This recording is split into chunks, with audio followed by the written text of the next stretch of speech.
Hi, welcome to my channel. My videos are about investments that anyone in the world can make, not just Americans. And what I'm really trying to do is change how most investors think, especially about the stock market. People do far more research buying a computer or a mobile phone than they do in buying shares in a company. I'll take a good hard look under the hood of the company to make sure that we're not buying a lemon, and hopefully this will save you a lot of time in your own research. And by the way, this takes me a full day to do this analysis, so if you don't mind, could you please hit the like button for me so I can grow the channel and make more videos. And today I'm checking out Alphabet, which is the parent company of Google. Now, just for my own sake, I'm going to be calling it Google all the way through this video, but when I'm saying Google, I really mean Alphabet. Google has actually two different classes of shares. They have A-class shares and C-class shares. This is really stupidly complicated, but generally A-class shares really mean that you can just vote in the company elections, and the C-class shares mean that you can't vote. I'm going to be looking only through the C-class shares today, but the A-class shares are pretty much the exact same thing. They're just a tiny little bit more expensive. Don't get confused, it's really not important. Now, we all know what Google is, and you're watching this on YouTube, which is also owned by Google. Google makes the majority of its money from advertising, a little from cloud services like Google Drive, and a little from other ventures. Google is investing heavily in the future, and they have a big presence in AI, driverless cars, home tech, and mobile phones, just to name a few. But advertising is their bread and butter. And I really do think that the online advertising space is going to continue growing and the offline advertising space is going to continue decreasing. It really is quite beautiful how someone could be searching for something like garden statues Amsterdam, and businesses that sell garden statues in Amsterdam can pay money to Google to make sure that their business website is shown to that customer. Very specific advertising, and it's meaningful and beneficial to everyone involved. And a billboard just cannot compete with this level of targeting. So do I think Google will be going strong in 20 years' time? I think this is what I like about Google the most. See, they're not just going to sit back and let technology go past them. They're the ones that are going to be driving new tech and new services.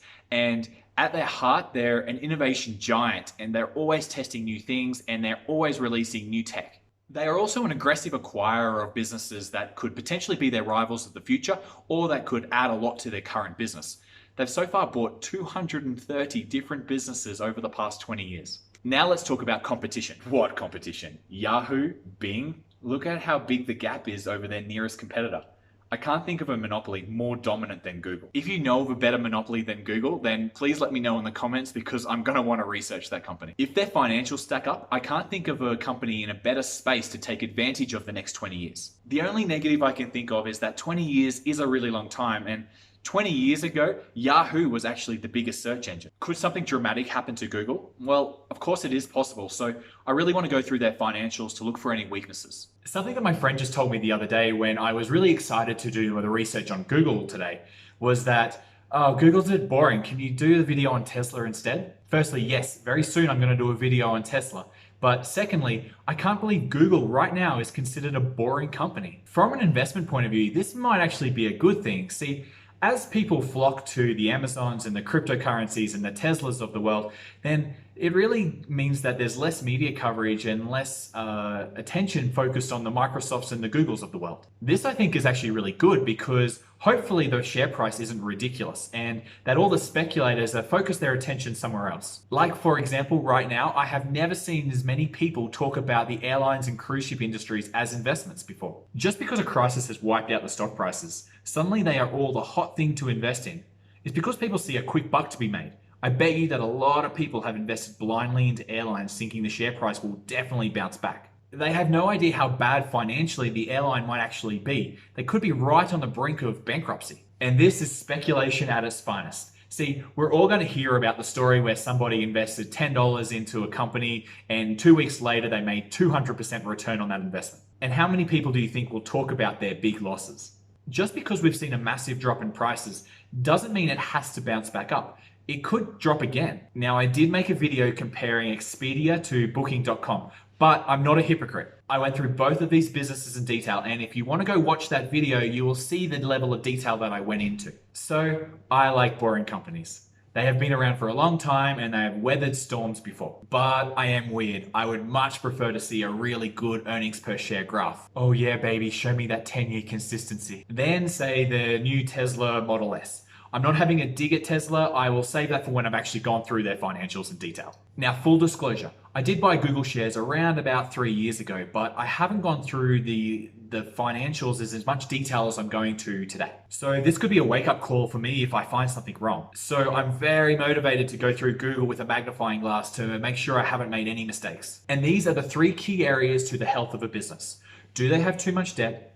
Are they growing? And are they well managed? Now, we want to see the company pass all 3 of these areas, but it is a little bit of an art form, and it does come with experience to know what is really critical and what is maybe not that bad. I have general rules about each of these criteria that I've developed from the legendary investors Benjamin Graham, Warren Buffett, and Bill Ackman. And if you're interested about the particular ratios that I'm going to talk about today, please go back and watch my Facebook or Amazon videos where I've gone through the ratios in far more detail. And as you watch more videos of mine, you'll start to get the experience of what is really critical and what is important, but maybe a little less critical. To get all this information together, I dig through Yahoo Finance, Macro Trends, Morningstar, and the annual reports of each company that I analyze. Now, try not to get too lost in the terminology. If you can just grasp the overall picture of what I'm talking about, then that's perfect. Can they handle their debt? It's really important to go through the business's debt, because if the company was to stop for some reason, like a worldwide illness or a factory burnt down, we want to make sure they have low debt so that they will be able to survive these problems. So to see if the business can handle its debt, I went through the debt to equity ratio and the current ratio. And I found for Google that they are in a really strong debt position with their debt to equity ratio at 0.07. I just want to see it under 0.7. They practically have no debt at all, just $7 for every $100 of equity. Are they growing? We want to invest in a company that is growing, right? But just 1 or 2 years isn't really convincing. I want to see a really solid history of consistent growth. So to check for consistent growth, I look at book value per share, earnings per share, and operating cash flow.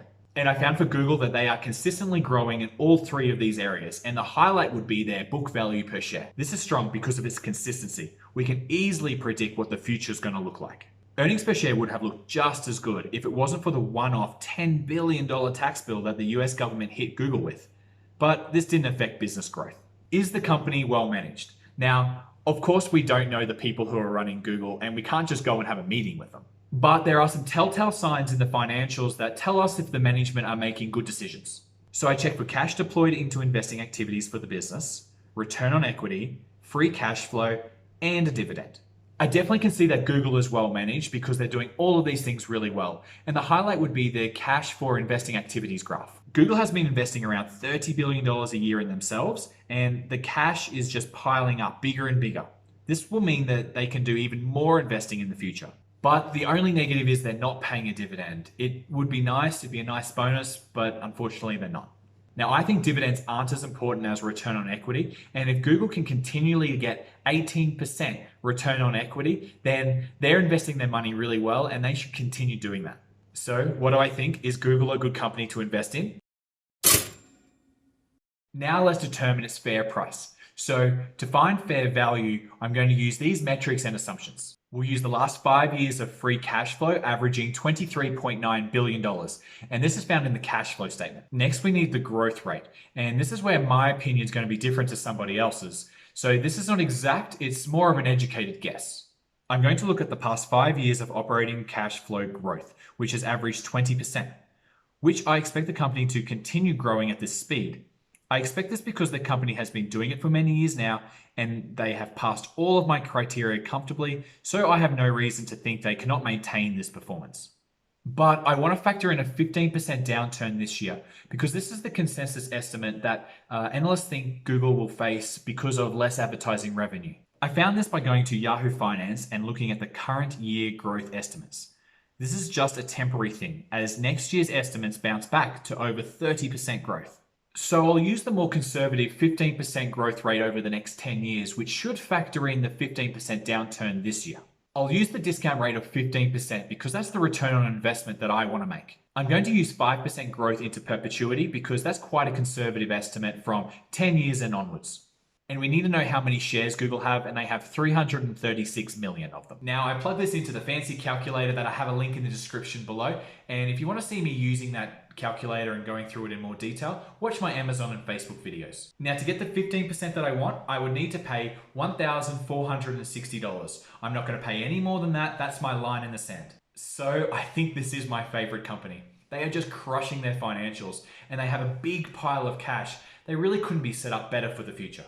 I'll definitely be buying at the current price, which is actually $1,319. Now, I'm not attempting to time the market at all. That's impossible. And it's not necessary because I know it's a really good deal under $1,460. And to prove that I'm not just all talk and no action, here's the order that I've placed to buy 6 Google shares at $1,319. This is a rare opportunity to probably buy my favorite company at a good price. And honestly, I actually hope the share price goes lower and lower because I'm just going to buy more and more. I'm probably going to have to restrain myself from getting too greedy because the opportunity is right there staring at me. Now, I have no idea what's going to happen in the next year or two with the share price. It might go up 50%, it might go down 50%. I don't really know, but I will know what the value of the company has gone up by looking at the return on equity. And that's the hard thing about investing in the share market. See, the prices go up and down quite dramatically, and people think that they've lost a lot of money or made a lot of money just because of the share price. But that's only going to be true if you actually sell your shares. And I think selling is a bit of a fool's game. I want to own this company for a long, long time, and why wouldn't I? It's one of the most reliable and profitable companies in the whole world. Benjamin Graham, the father of long-term investing, said that the market in the short term is a voting machine, and in the long run, it's a weighing machine. And the value investing approach that we just did together is an opportunity to take advantage of short-term speculators. I hope you enjoy this analysis of Google, and I hope you're now a bit more aware of what a really good investment looks like. If you like this video, please hit subscribe, hit the like button, do all those things, and I'll see you in the next video.